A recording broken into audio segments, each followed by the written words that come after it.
Growing up as a Christian, it often baffled me why Christians would die prematurely. After all, the Bible tells us in Genesis chapter 6 and verse 3 that the days of man shall be 120 years. In Isaiah chapter 65 and verse 20, the Bible says a child or a little one shall die 100. The Bible says in Psalm 90, man generally will live to be 75 years and by reason of strength could make it to 80. So in the worst case scenario, every Christian should live to be at least 70 to 75. I began to see Christians die in their 50s, 40s, some 30s, even to diseases that Christians should not go to. So it led me to study the Bible to see 8 reasons why Christians die prematurely. And I want to share these 8 reasons with you on why Christians die prematurely. First of all, I want to say this, that a lot of things that happen are beyond the control of God. Why? Because God has given the earth to man. The Bible says even the heavens belong to God, but the earth has He given to man. Psalm 115 and verse 16. Let also not forget that God hates the death of Christians. God does not delight in Christians dying. The Bible says in Psalm 116 and verse 15 that precious in the sight of God is the death of His saints. So God does not want Christians dying prematurely. Let's get it right.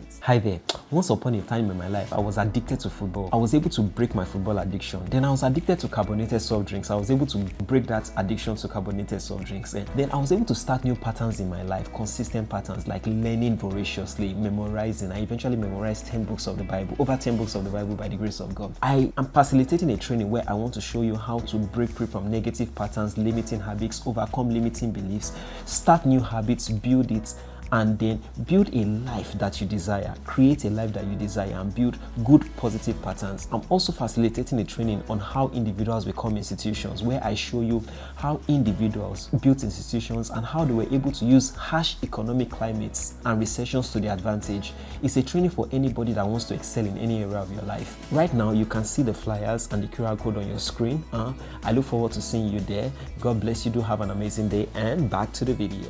Let's just get it right. Secondly, God has given earth to us. We can invite Him to interfere in our affairs, but generally speaking, legalistically, the earth has He given to man. So when we say, oh, why did God allow certain things to happen? No, it is more like, why did man allow these things to happen? Because if we invite God into situations, most of the time, He's willing to come in and help. Listen, the Bible says in Matthew chapter 16 and verse 19 that whatever you bind on earth is what heaven will agree with. The Bible repeats it again in Matthew 18:18. It's whatever you allow on earth or you bind on earth, that heaven will back.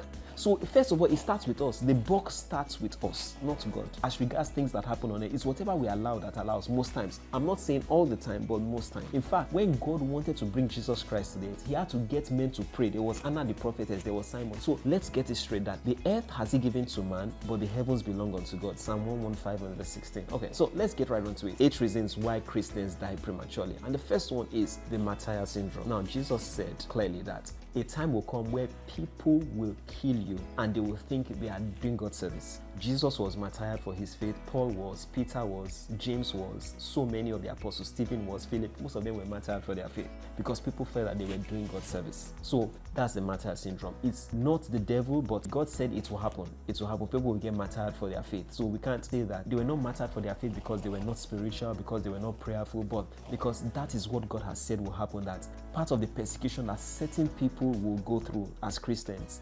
It's not because Apostle Paul was not spiritual enough. No, it was not because Peter was not a serious Christian or backslid or fell into sin or adultery or fell into immorality or fornication or idolatry that he died prematurely. Or no, Jesus has said it will happen. All right, that's the first reason. Yeah, the second reason is what I call the iniquity syndrome. Now in 1 Corinthians chapter 5 and verse 1 to 5, Apostle Paul talks about a particular man that was sleeping with his father's wife at the church in Corinth. And he said that, see, for the salvation of his spirit on the day of the Lord, I had to deliver him for the destruction of the flesh. I had to permit him to die prematurely because he was sleeping with his father's wife. So for certain people, iniquity will cause them to die prematurely, whether we like it or not. So that's the second reason why Christians die prematurely, because of iniquity. I know many Christians who put themselves in iniquity and God warned them over and over again and they will not listen, and because of that they died.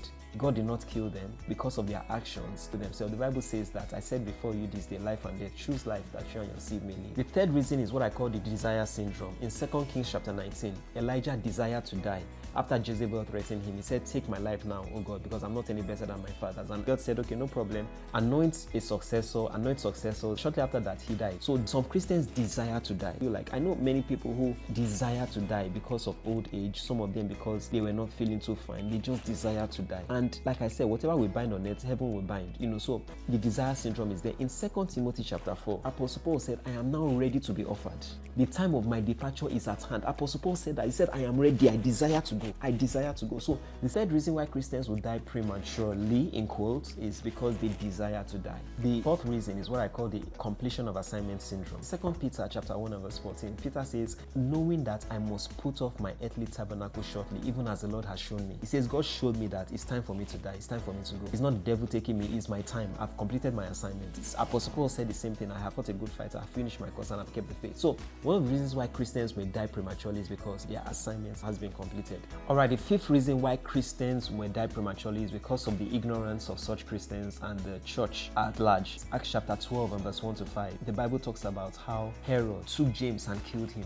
And guess what happened? When he saw that he pleased the Jews, he proceeded to take Peter also. But prayers were made by the church unto God earnestly for Peter. And guess what? God sent angels and they rescued Peter. So Peter would have been killed if the church was ignorant or docile. So the reasons why many Christians may die prematurely is because of the ignorance of the church, or the fact that the church remains docile. A prayerless church would receive more harm, will have people that are more susceptible to die prematurely than a prayerful church, because we have an adversary that is out to steal, kill, and destroy.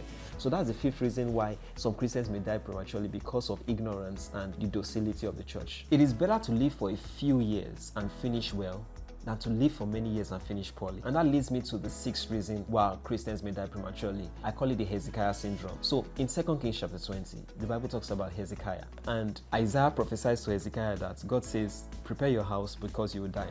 Hezekiah goes back and begins to supplicate and say, God, you know how I've served you, I've been this, I've been that, And God says, okay.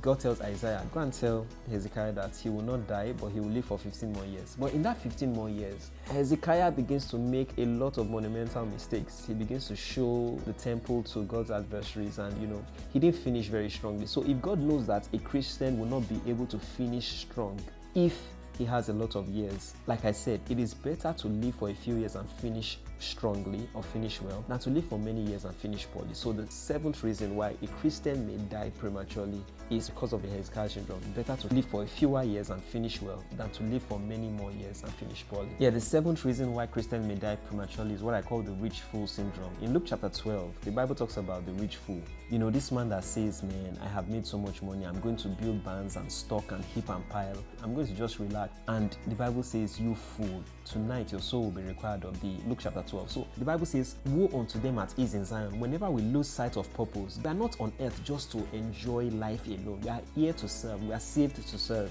We are on earth to serve. Everything that God does, there's an assignment behind it. He has an assignment for us. We are here for a mission and a purpose. And when we lose sight, or when we abuse purpose, when we misuse and abuse purpose, we invite the spirit of death. And that was what that man did in Luke chapter 12, from verse 16 to 21. You can read it. He invited the spirit of death because he abused the purpose of life. The purpose of prosperity is to be a blessing to others. It's not just to luxuriate and just to lay back, So that's the seventh reason why a Christian may die prematurely, because of what I call the rich fool syndrome. So the eighth reason why a Christian could die prematurely is what I call the Eutychus syndrome, carelessness. Carelessness could cause a Christian to die prematurely. Not sin, not iniquity, not spiritual laziness, but carelessness. So in Acts chapter 20, there's a man called Eutychus. He's sleeping on a window, which he should not do. And while Paul was long preaching, he fell off the window and died. I know many Christians, some of them pastors, who have died while sleeping on the steering. Carelessness can lead to premature death. Being careless with your health, being careless with your words, being careless with your action can lead to premature death. So Eutychus died prematurely because of his carelessness. Thank God Apostle Paul was able to wake him up back to life. But some Christians have not been so fortunate to be raised back to life. Some Christians have not been so fortunate to be raised back to life, and they have died due to their carelessness. I hope that this will never be the portion of any one of us, especially those watching this video. And God bless you. And these are the 8 reasons why Christians may die prematurely. I hope it works well for you. I hope you get insight from it, and I hope you get comfort from it if you have lost any loved one prematurely. I hope this works well for you. God bless you. Do have an amazing day, and bye for now.